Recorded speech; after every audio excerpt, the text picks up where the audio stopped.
The little girl's voice trembled as she clutched her thin coat tighter against the cold rain. "Please, I'm hungry." Her words echoed through the marble hallway just as Sarah Donovan, one of the world's richest women, pushed open the grand door. For a moment, time froze. A starving child on her doorstep, a woman drowning in her own emptiness. Neither knew this night would change everything.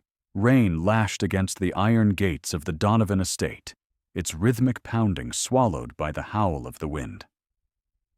Sarah Donovan stepped inside, her heels clicking sharply on the marble floor. She dropped her umbrella, shaking off droplets that gleamed under the chandelier. It was supposed to be just another lonely night, another evening filled with silence echoing through too many empty rooms. But then she saw her. A small figure stood near the doorway, shivering uncontrollably. The child's clothes clung to her like second skin, soaked through. Her face was pale, her lips trembling. She looked no older than 8. Sarah froze. "What on earth? Who let you in here?" The little girl flinched at her tone. She hesitated, then took a timid step forward, clutching a ragged doll. "Please," she whispered, barely audible. "I'm hungry." The billionaire's chest tightened unexpectedly. It wasn't the words, it was the way they sounded, fragile, desperate. Like a cry that had echoed too long without an answer. For years, Sarah had buried her compassion under success and numbers, under the ticking of clocks and the weight of business empires. But this small voice tore through her defenses like lightning through glass. She sighed, setting down her purse.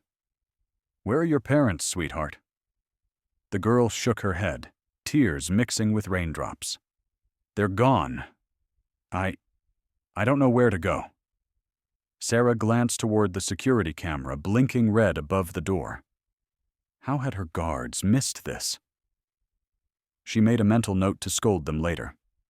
For now, the trembling child was the priority. "Come," Sarah said curtly, turning toward the hallway. "You can't stay here soaking wet.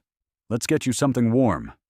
The girl hesitated, eyes wide with disbelief. "You're not mad at me." Sarah didn't answer. Instead, she motioned her forward. The child's bare feet left tiny wet prints on the marble, ghostly trails that seemed to follow her guilt. Sarah tried to ignore the uncomfortable knot forming in her chest.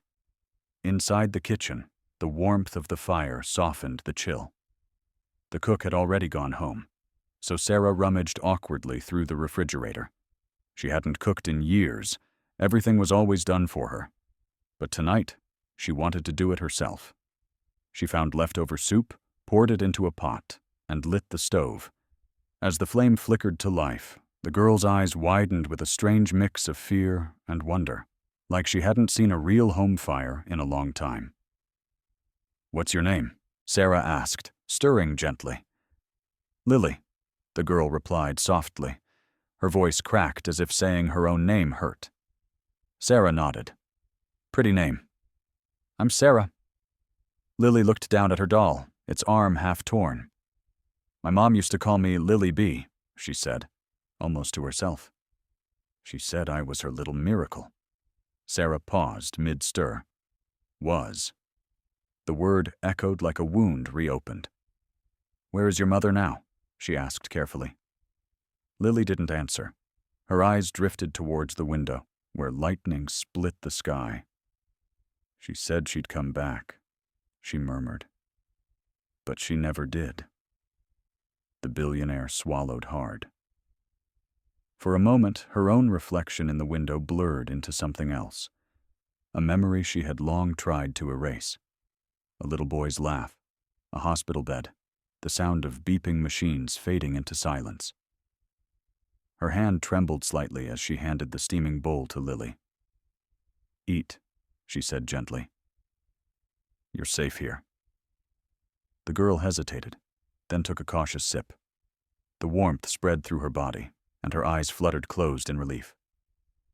"Thank you," she whispered. Sarah sat across from her, watching every fragile motion. There was something hauntingly familiar about the child's eyes, gray like a storm, filled with secrets too old for her age. After a few moments, Sarah spoke again. "How did you get here? This place isn't exactly close to town." Lily lowered her spoon. "I walked. I saw your house from the hill. It looked bright."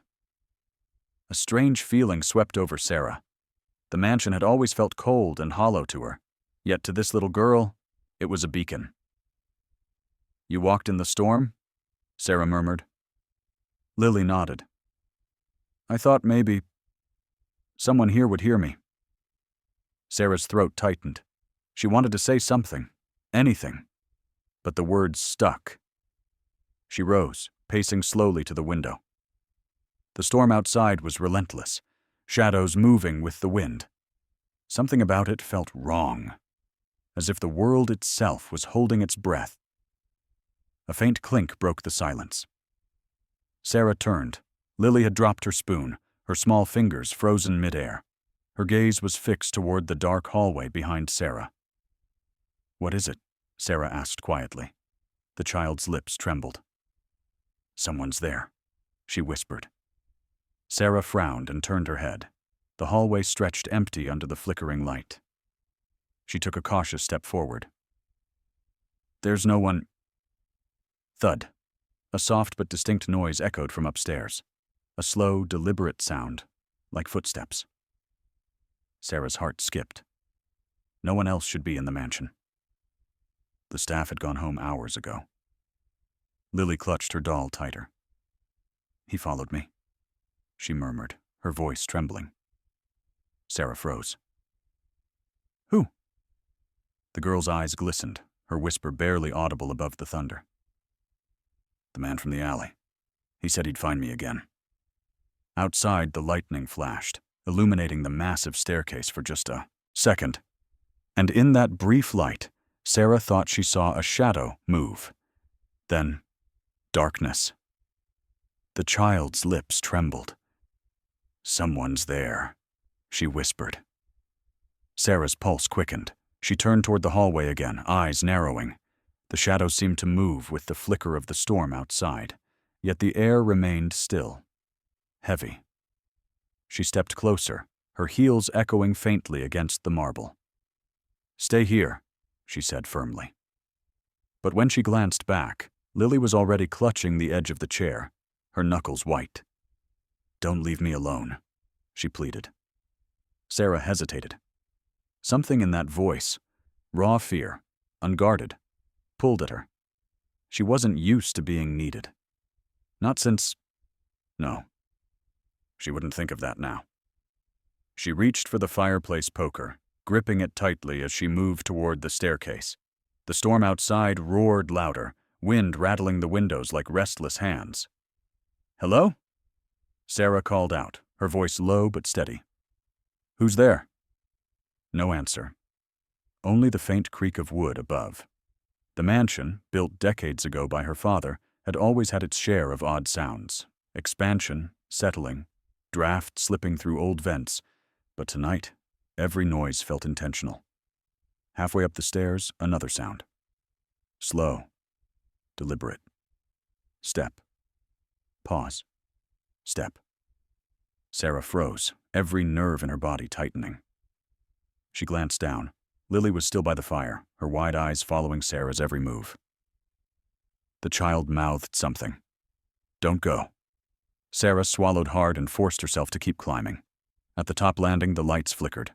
Her bedroom door, usually locked, was slightly ajar. She pushed it open. The air inside was cold, unnaturally so. Curtains fluttered even though the window was closed. Her heart thudded painfully. Nothing seemed disturbed, but something felt wrong, like the room itself was holding a secret. Then she saw it. On the floor, near the foot of her bed, was a small, wet footprint. Smaller than her hand. She knelt down. The outline was sharp, recent. Lily's? No, Lily hadn't come upstairs. The door behind her creaked softly. She spun around. No one. Only the faint scent of damp air and the whisper of rain. She backed away slowly, clutching the poker like a lifeline. "If someone's here," she said, her voice echoing faintly, "you need to come out now. This is private property." Bang. A loud crash from downstairs cut her off. Metal clattered, glass shattered. "Lily!" she gasped, dropping the poker and sprinting back down the stairs. When she reached the kitchen, the fire was nearly out. The girl was gone. Her bowl of soup lay overturned on the floor, the doll abandoned beside it, its button eyes staring up blankly. The front door was wide open, the storm howling through it. Sarah's breath came fast and shallow. She rushed outside, rain drenching her instantly. "Lily!" she shouted into the darkness. No response, only the wind and the distant rumble of thunder. She stumbled toward the driveway, calling again, her voice raw with panic. "Lily!" Then, faintly, she heard it. A soft cry, somewhere near the garden wall. Sarah ran, her shoes slipping on the wet path. The light from the porch barely reached that far, but she saw movement. A small shadow huddled near the gate. "Lily!" she cried again, crouching as she reached her. The girl was trembling violently, eyes wide with terror. "He's here," Lily whispered. "I told you he'd find me." Sarah turned, scanning the darkness beyond the gates. The storm seemed to press closer, swallowing the edges of the world. And then, through the curtain of rain, she saw a shape. A man standing just beyond the fence, motionless, his face hidden by the shadows, but his presence undeniable. "Who are you?" Sarah shouted over the storm.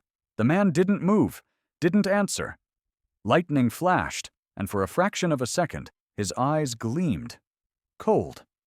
Familiar. Sarah's breath caught in her throat.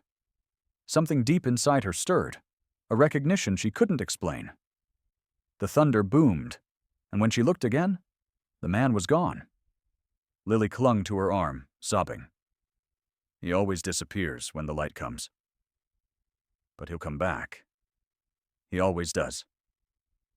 Sarah wrapped her arms around the trembling girl, pulling her close despite her confusion, her fear, her disbelief. "It's all right," she murmured, though she wasn't sure she believed it. "You're safe now. I won't let him hurt you." But as she turned back toward the mansion, a faint reflection in the window stopped her cold. The man's silhouette stood inside, watching them from her own home.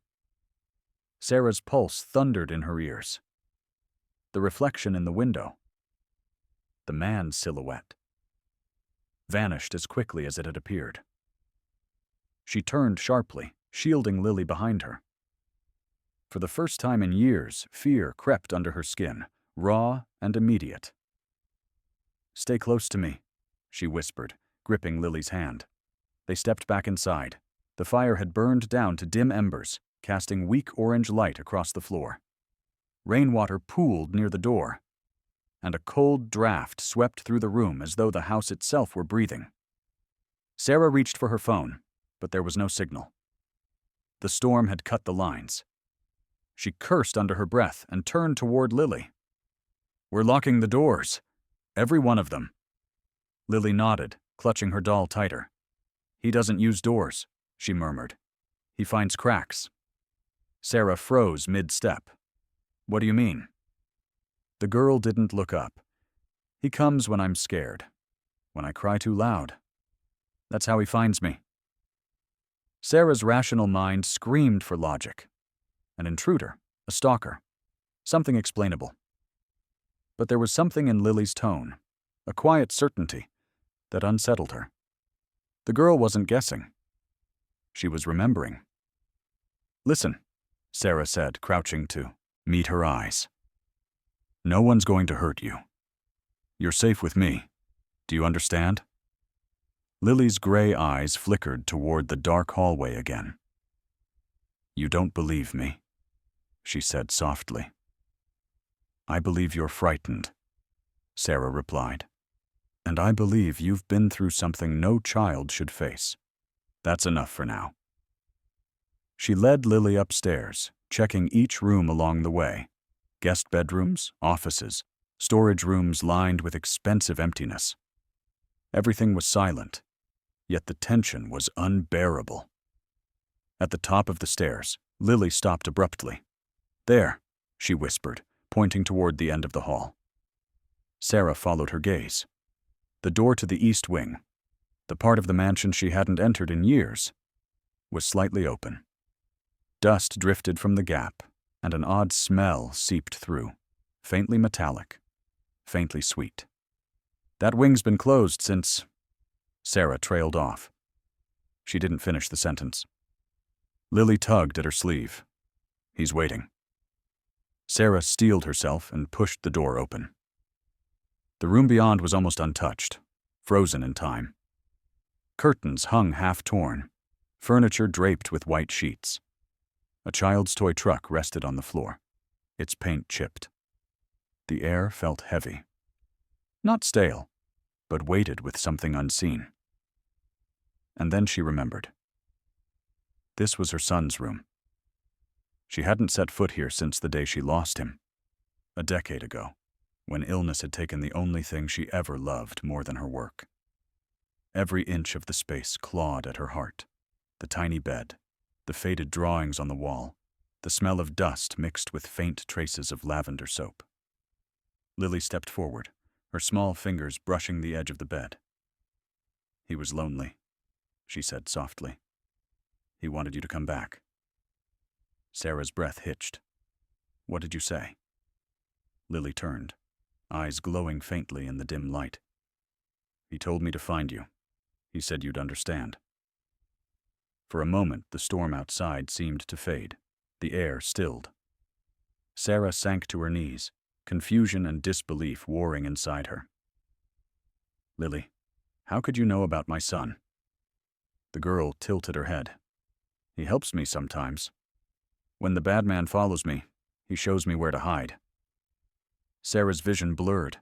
Her hands trembled as she touched the toy truck. It was cold. "You're saying you saw him?" Lily nodded, calm now, as if she were talking about something ordinary. "He's kind, but sad. He said you stopped believing."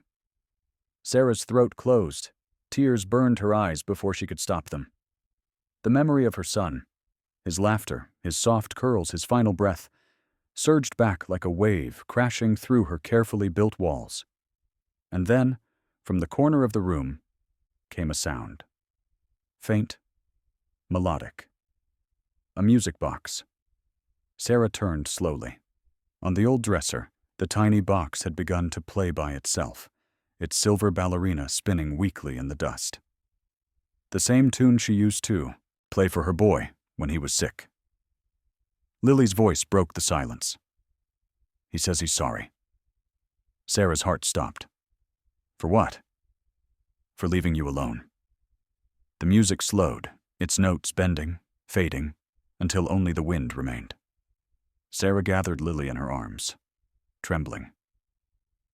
"We're leaving this room," she said, her voice hoarse. "Now." But as she turned toward the door, the handle twisted on its own and slammed shut.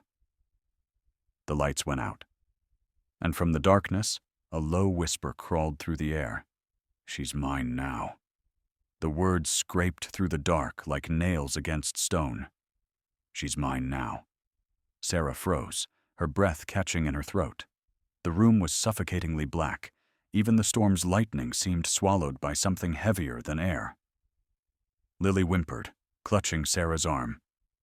"Don't move," Sarah whispered, her voice barely steady. "We're going to get out of here."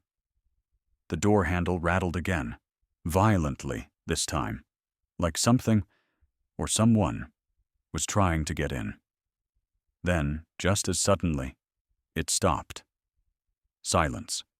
The kind that presses against your skin. Sarah reached into her pocket, fumbling for her phone. The flashlight flickered weakly to life, slicing a narrow beam through the darkness. Dust shimmered in the air like falling ash. She turned toward the door. Empty. But on the wood, faint scratches began to appear. Long, uneven gouges forming slowly, as though an invisible hand were carving them in real time. The letters came together one by one. "Stay," Lily buried her face against Sarah's coat. "He doesn't want you to take me," she whimpered. "Who is he, Lily?" Sarah demanded, forcing her voice not to shake. "Tell me what he wants." Lily hesitated, eyes wide and glassy. He said I belonged to him because I made a promise. I didn't mean to." "A promise?" Sarah's mind raced. "When? Where?" The little girl shuddered. "In the alley. He said if I followed the light, I'd never be hungry again. So I said yes." Then he smiled. Sarah's blood ran cold. The storm outside wailed, rain hammering the windows harder. This wasn't just a frightened child. This was something far older, something that claimed her. She scanned the room for another exit, but the old windows were nailed shut. She spotted the adjoining door. The bathroom. "Come on," she whispered, grabbing Lily's hand. They hurried inside, closing the door behind them. The flashlight beam trembled over the cracked mirror. Their reflections looked ghostly pale. Sarah set the phone down on the counter and crouched to Lily's eye level. "Listen to me, Lily. Whatever you promised, we'll fix it. No one owns you, do you understand? You're safe." Lily nodded uncertainly, tears streaking her cheeks. "You sound like my mom," she whispered. Sarah blinked. "What was your mother like?" "She said people are like glass," Lily said, softly. "You can break them, but if you hold the pieces right, they still catch the light." Something inside Sarah cracked. That was something she herself used to say. To her son. Almost word for word. Before she could speak, the mirror fogged over. Slowly, words began to form in the mist, written backward, but unmistakable. "You left him too." Sarah stumbled back, heart pounding. "No. No." She shook her head. "That's not true." Lily clung to her sleeve. "He's mad at you." "Who?" Sarah's voice broke. "My son? My—" Before she could finish, a sound like shattering glass filled the air. The mirror exploded outward, shards flying across the room. Sarah shielded Lily, pulling her close. When she looked up again, one large fragment remained intact on the wall. And in its reflection, she didn't see herself. She saw a child. Her own son, smiling sadly, his face pale and distant. "Mommy," the reflection whispered. "You forgot me." The words tore through her. "No," she gasped, tears streaming down. "I never forgot you, I just couldn't." The reflection flickered. Behind the boy, a dark figure loomed, tall, faceless, its shape pulsing like smoke. It reached a hand toward the boy's shoulder. Lily screamed. Sarah grabbed her and bolted for the door, yanking it open. The hallway beyond was darker than before, the air colder. Every instinct told her to run. But something in her chest rooted her for just a moment longer. She turned back toward the broken mirror, her voice trembling but firm. "You can't have her. Not this time. You took my son, but you won't take her." A low growl echoed from the walls. A voice that wasn't a voice, rising from the wood and air itself.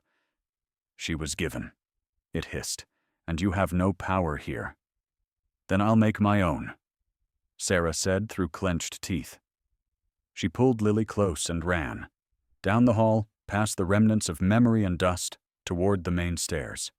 Behind them, the lights flickered in pursuit, one after another, as though the house itself was being consumed by whatever hunted them.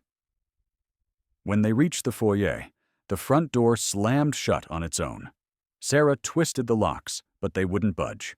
She turned, desperate, scanning for another way. Then she saw it. The old chapel door beneath the stairs. Her father had built it decades ago, back when he still believed in faith and symbols stronger than money. Sarah grabbed Lily's hand. "This way." They rushed inside. The chapel smelled of cedar and candle wax long gone cold. Stained glass windows shone faintly under flashes of lightning. A wooden cross hung crooked on the far wall. Lily looked around, trembling. "He doesn't like this room." Sarah caught her breath. Good. Then we'll stay. But as the thunder cracked again, a gust of wind blew through the chapel, extinguishing what little light remained. Then, softly, from the doorway behind them, came that same voice. Low, almost tender now. Do you really think your God still listens to you, Sarah? Her heart stopped, because that voice, deep, smooth, hauntingly familiar, wasn't the creature's. It was her husband's, the one she buried beside their son 10 years ago. Sarah's world tilted. The voice hit her like a physical blow, calm, rich, unmistakably real. Her knees threatened to give way, her breath caught halfway between disbelief and recognition. She turned toward the chapel doorway. Lightning flashed through the stained glass, slicing color across the figure standing there. He was tall, shoulders broad beneath a dark coat, his features blurred in shadow. But she knew that silhouette. She'd memorized it long before grief erased everything else. Michael, she breathed. That's impossible. The man stepped forward, the air bending faintly around him. His eyes, once gentle and kind, now shimmered with a strange, dim light. You shouldn't have come back to this place, he said quietly. You opened the door. Sarah shook her head. I didn't open anything. I came home, and I found her. She pointed to Lily, who shrank back behind the pews. There's something after her, something evil. Michael's expression flickered. You don't understand. You were never meant to find her. What are you talking about? She demanded, her voice rising. That child was starving. I couldn't just leave her in the street. His voice deepened. You think it was chance she found you? You of all people? Sarah, nothing about this is chance. Sarah's stomach turned cold. Then what is it? He hesitated, pain ghosting across his face. She's a tether, the thing that haunts her, the one you saw. It doesn't belong in this world. But it was invited, and she's the key keeping it here. Lily whimpered softly, clutching her doll.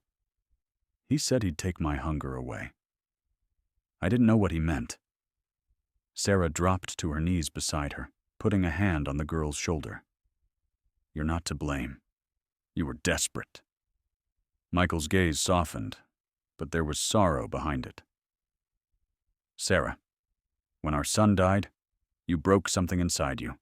You stopped believing there was anything beyond pain.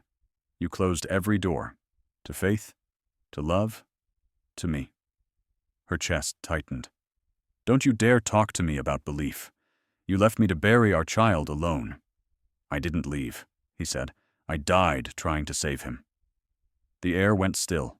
Even the storm outside seemed to hush. Sarah stared at him, tears burning hot behind her eyes. You think I don't know that? You think I haven't replayed that night 1,000 times? The fever, the storm, the car that never made it back from the hospital? Then why did you forget the light? Michael's voice was gentle now, but firm. The last thing he said before he went. Tell Mom I'll be waiting where the light never goes out. You stopped looking for it. Sarah pressed her palms to her face, trembling. Because it hurt too much. Lily tugged on her sleeve. That's what he told me too, she said softly. He said if I found you, maybe the light could come back. Sarah looked up sharply. Who told you that? The boy, Lily whispered. Your boy. A chill swept through the chapel. The candles along the walls flared to life one by one, though no hand had touched them. The air shimmered faintly near the altar, and for a moment, Sarah thought she saw him. The outline of a child, small and radiant, smiling. Mom, the figure whispered. Sarah gasped, tears spilling freely now. No, it can't be. You're gone. Michael's voice broke. He's trapped, Sarah, between the light and the dark. The thing that follows Lily is feeding on your grief, your refusal to forgive yourself. As long as you believe you deserve this pain, It grows stronger. The chapel trembled. A shadow rippled across the walls, tall and twisting, its form coalescing behind the altar. Eyes, black, depthless, opened within it. The voice that followed shook the air. "She does deserve it!" Lily screamed. Sarah grabbed her, pulling her close as the darkness surged forward like smoke alive. The candles went out in an instant. Michael stepped between them and the shadow, his body half transparent, shimmering with faint light. "You will not touch them." The shadow laughed, a sound like 1,000 whispers overlapping. "You have no claim here, lost one. You belong to the same grave as she does." "I belong to the light," Michael said evenly. "And it's still hers, even if she's forgotten." He turned his head toward Sarah, his voice urgent.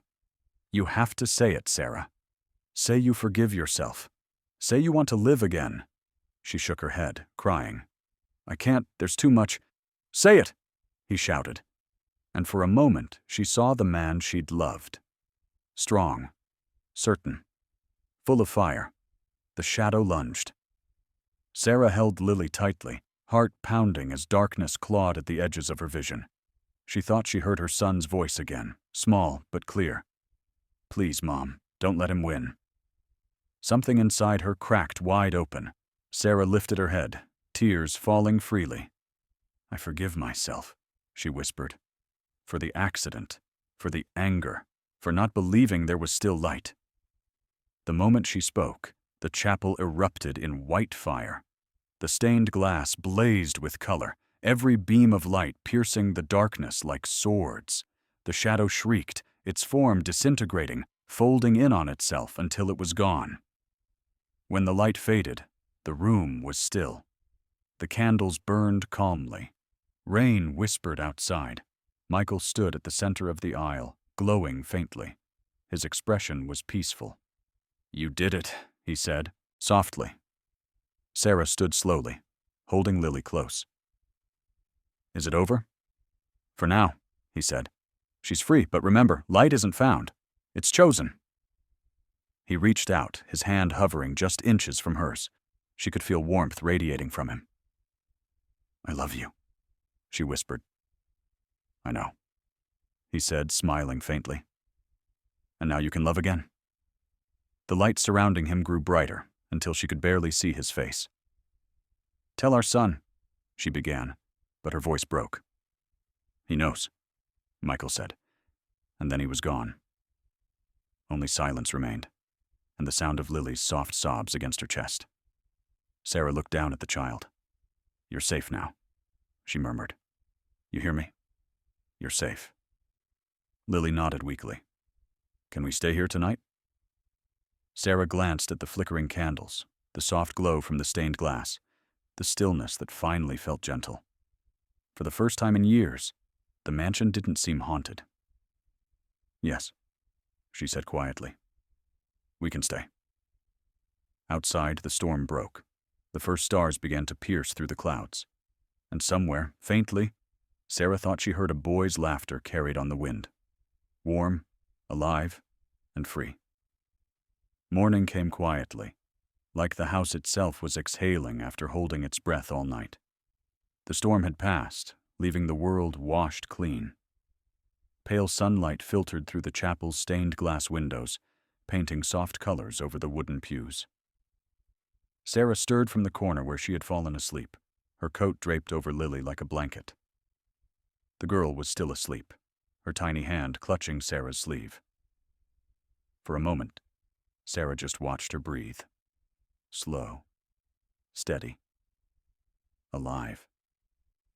It had been years since she'd watched over someone with that kind of tenderness, years since she'd allowed herself to feel anything close to peace. When she finally stood, her legs ached, but her heart felt strangely light. She looked around the chapel. Everything was as it had been: the cross, the candles, the faint scent of cedar.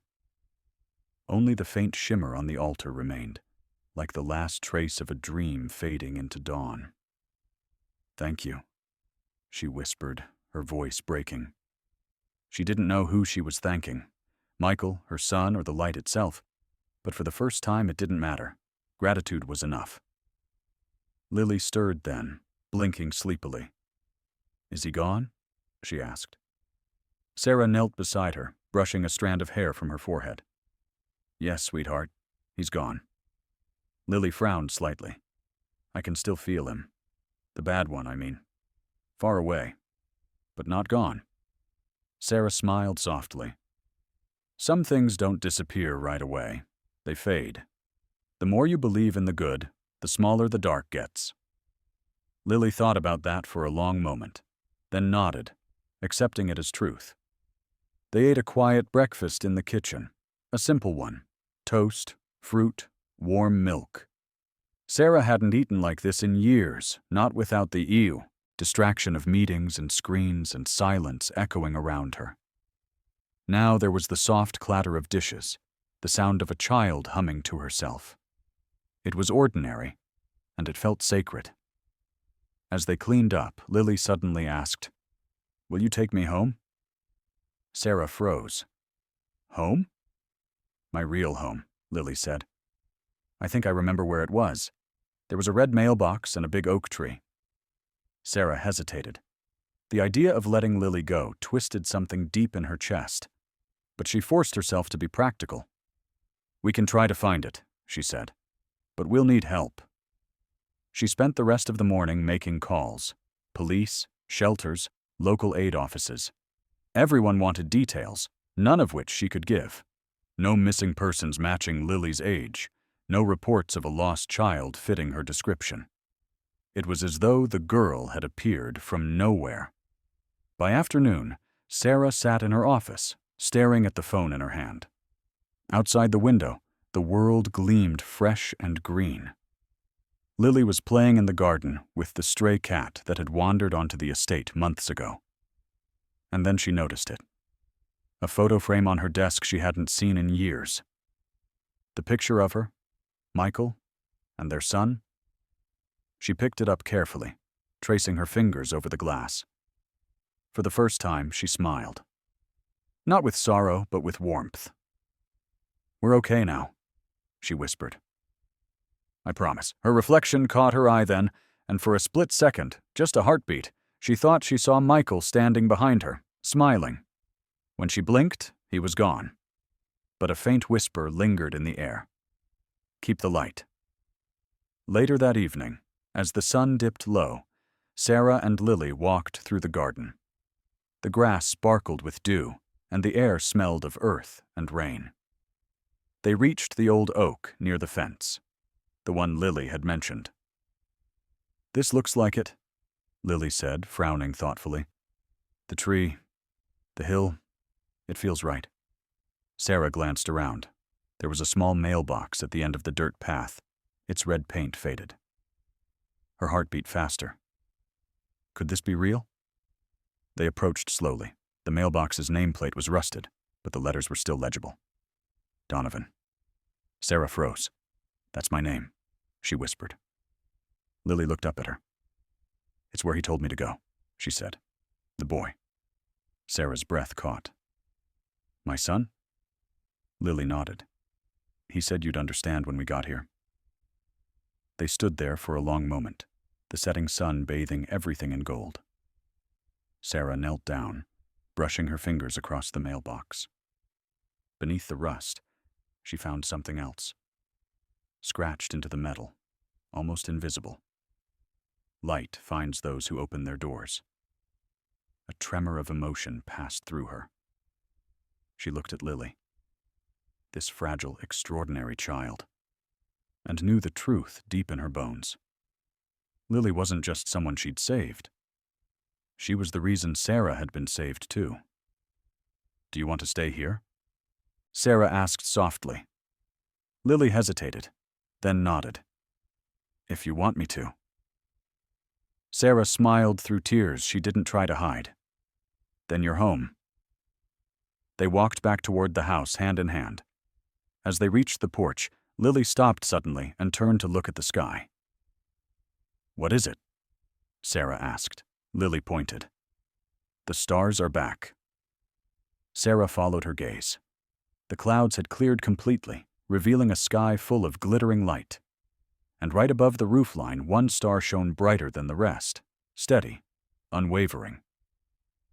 Sarah's chest swelled with something wordless, something like hope. She lifted Lily into her arms. "You're right," she whispered. "They are."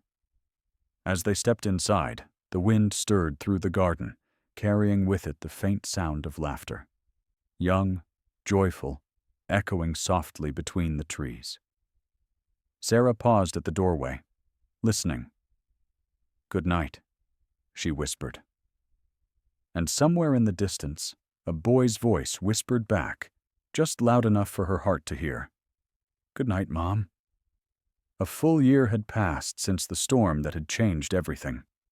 The Donovan estate no longer felt like a mausoleum. The cold marble halls that once echoed with silence were now alive with sound. Footsteps, laughter, the soft rhythm of a piano on Sunday mornings. Sarah had rebuilt her life in quiet ways. She'd closed 2 companies, sold off another, and converted part of her fortune into a charitable foundation, one that built shelters for children like Lily. Reporters called it the Light Project. Sarah never corrected them. She liked the name. Lily had grown stronger. Her cheeks were rounder, her eyes brighter. She attended a small private school in town, and every afternoon she came home with stories that filled the house with warmth. Sometimes Sarah would catch herself listening from the hallway, smiling without even realizing it.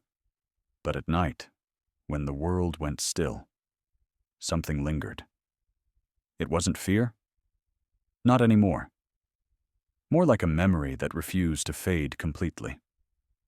Sometimes, as Sarah tucked Lily into bed, the lights would flicker just once.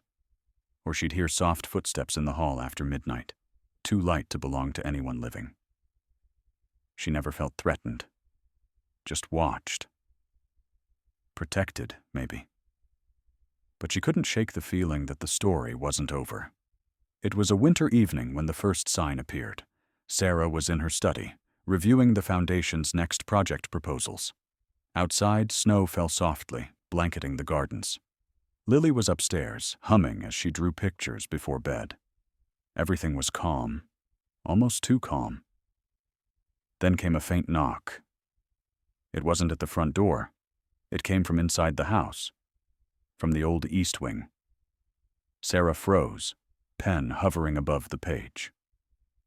She hadn't been in that part of the mansion since that night, a year ago. The memory of the storm, the voice, the darkness. It all rushed back, sharp and cold. The knock came again, 3 times, slow, deliberate. She stood, heart pounding, and moved toward the sound. The halls were dimly lit, her footsteps muffled by the carpet. The air grew colder as she approached the east wing door. It was shut, but light glowed faintly beneath the frame. Not electric light. Something softer, warmer, like candlelight. Sarah hesitated, then reached for the handle. The moment she touched it, the temperature dropped. Her breath came out in clouds. For a second she thought she heard a whisper, her name carried like a sigh. Sarah. She opened the door. The room beyond was exactly as she remembered it, dusty, untouched, the faint scent of lavender and old memories. The toy truck still rested on the floor, but it was no longer cold. It gleamed faintly in the candlelight. And on the wall above the bed, new words had appeared, faint but unmistakable. "Keep the promise." Sarah's throat tightened. "Michael," she whispered. "What does it mean?" No answer, only the whisper of wind through the cracked window. She turned to leave, but something caught her eye. A small wooden box on the dresser, one she'd never seen before. It looked handmade, with delicate carvings of stars and vines. On its lid, in tiny letters, was a name. Lily. Her chest constricted. She lifted the lid slowly. Inside was a folded note. Sarah's hands trembled as she unfolded it. The handwriting was unmistakable, looped and clumsy, written in a child's uneven scrawl. "Thank you for finding me, Mom." She gasped. The paper slipped from her fingers. The voice that followed was soft, full of warmth and mischief. "You kept the light." Tears filled her eyes before she even turned around. He was there. Her son, glowing faintly, as he had that night in the chapel. But this time, he wasn't pale or distant. He looked whole. His smile was bright and unburdened. "You did it," he said. "You helped her find her way home, and now you're ready." "Ready for what?" she whispered, her voice shaking. "To live again," he said simply. He reached out, and for a moment, Sarah felt his hand, warm, real, press against hers.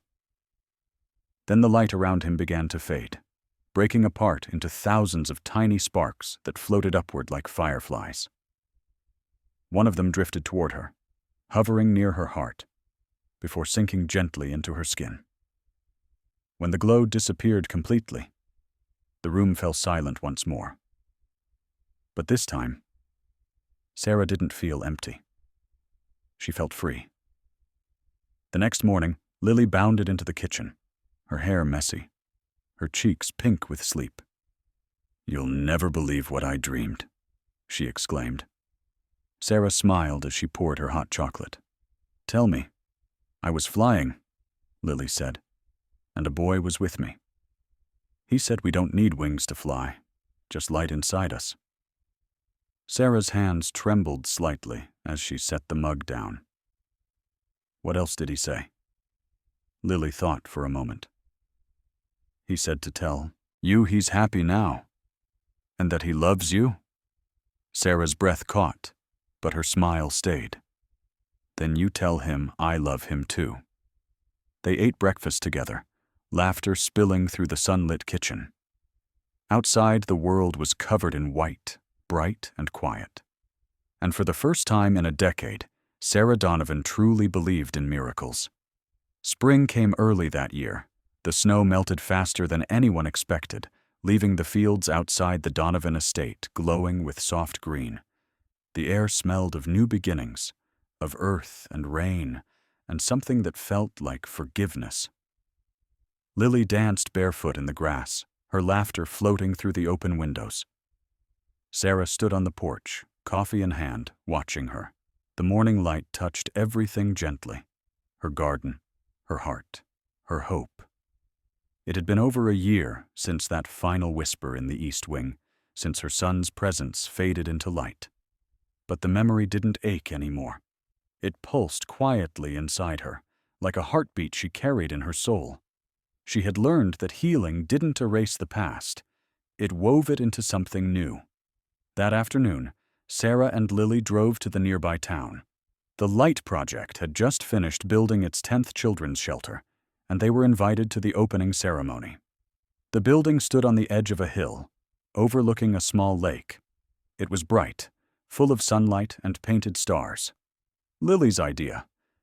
Reporters were there, cameras flashing. But Sarah barely noticed. When she stepped up to the microphone, the words came easily, softly. "I used to believe that light was something you had to earn," she began. "That it was a gift for the good, the strong, the unbroken. But I was wrong. Light finds us when we're lost, when we open our doors, when we choose to love, even after everything." Lily stood beside her, holding her hand, smiling shyly at the crowd. Sarah's voice trembled slightly as she continued. "This project isn't just about homes. It's about second chances, for the children and for us. Because love doesn't erase pain. It redeems it." The audience clapped softly, but Sarah wasn't speaking for them. She was speaking for him. For the boy who'd taught her that miracles weren't something you waited for. They were something you became. That evening, as they drove back home, the sky darkened unexpectedly. The clouds rolled in thick and heavy and thunder grumbled in the distance. Lily looked uneasy. "It's like that night again," she said quietly. Sarah reached over and squeezed her hand. "We're not the same people anymore," she said. "We're not afraid of storms." But as they turned onto the long road leading to the estate, a flash of lightning lit up the sky, and for a heartbeat, Sarah saw a figure standing at the far end of the driveway. A man, tall, still, almost glowing. She slammed on the brakes. The car skidded slightly, gravel crunching beneath the tires. "Did you see that?" she whispered. Lily nodded, eyes wide. He was smiling. Sarah's heart pounded. She stepped out of the car, rain beginning to fall in thin sheets. The air was thick, electric. She took a few steps forward, calling out into the dark. "Michael." The name left her lips before she could stop it. It was instinct. Faith. Lightning flashed again, and the figure was gone. Only the faint outline of light remained, hovering in the air like a shimmer of gold dust. And then, Sarah heard it. Not a whisper this time, but a voice. Clear and full of warmth. "You kept the promise." Tears welled in her eyes as she looked up into the storm. The rain fell harder now, but she didn't move. Lily ran up beside her, wrapping her arms around her waist. "What does it mean?" Lily asked, her voice small against the roar of rain. Sarah smiled through the tears. Her face turned to the sky. "It means he's free," she said. "And so are we." They stood there together, woman and child, survivor and savior, as the wind howled and the storm poured over them like baptismal water. And just as the thunder cracked one last time, a single beam of sunlight broke through the clouds, slicing across the sky. It landed directly on them. Soft, golden, warm. The storm stilled. The air shimmered. For a moment, Sarah thought she saw her son standing there again, not as a ghost, but as a memory made of light. Smiling, proud, eternal. Then he faded into the horizon, and the sun took his place. That night, as Sarah tucked Lily into bed, the girl asked, "Do you think he's in heaven?" Sarah brushed a strand of hair from her face. "I think heaven is wherever love stays," she said, "and love is still here." Lily smiled sleepily. "Then heaven's right here, with us." Sarah kissed her forehead. "Exactly." She turned off the lamp, leaving only the soft glow of the nightlight, a small star-shaped bulb that Lily had chosen herself. Before she left the room, Sarah paused at the door. The light flickered once, then steadied. She smiled. Outside, the wind carried the scent of rain and spring blossoms. The house was quiet but full, alive with something unseen, yet deeply felt. A soft whisper floated through the stillness. "Good night, Mom." Sarah closed her eyes, smiling through the tears.